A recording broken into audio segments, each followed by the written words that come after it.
کتنی بدقسمتی کی بات ہے کہ 75 سال بعد بھی قائد اعظم کا خواب ادھورا ہے کہ پاکستان کی سرکاری زبان اردو نہیں بن سکی۔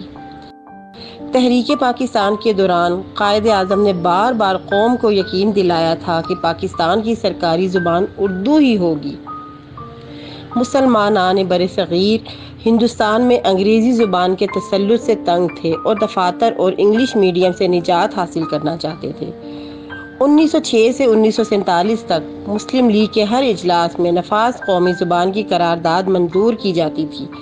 قیام پاکستان کے فوری بعد 25 فروری 1948 کو قائد اعظم کی ہدایت پر وزیر اعظم لیاقت علی خان نے قانون ساز اسمبلی سے اردو کو پاکستان کی قومی اور سرکاری زبان قرار دیے جانے کا بل منظور کروایا۔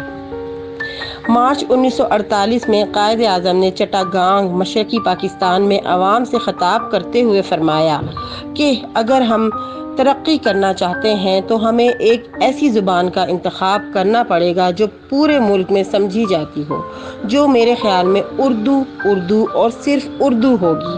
آپ نے مزید فرمایا کہ اس معاملے میں آپ کو جو گمراہ کرے وہ ملک کا دشمن ہوگا۔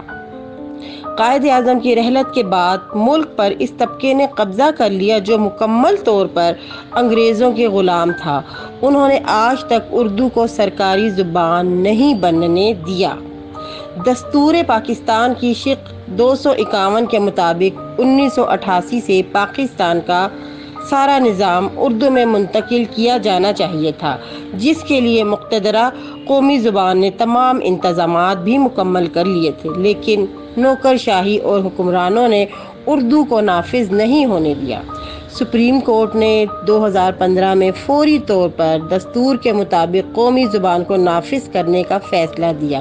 اس کے باوجود حکمرانوں نے اردو نافذ نہیں کی۔ آج ہمارے سامنے یہی ایک راستہ بچتا ہے کہ ہم پاکستانی عوام کو منظم کر کے قائد اعظم کے خواب کو عملی شکل دینے کی کوشش کریں۔ نفاذ قومی زبان تحریک پاکستان کا نامکمل ایجنڈا ہے، اور جب تک قومی زبان اردو نافذ نہیں ہوتی، قوم حقیقی آزادی سے ہمکنار نہیں ہوگی اور نہ ملک و قوم ترقی کی راہ پر چل سکتے ہیں۔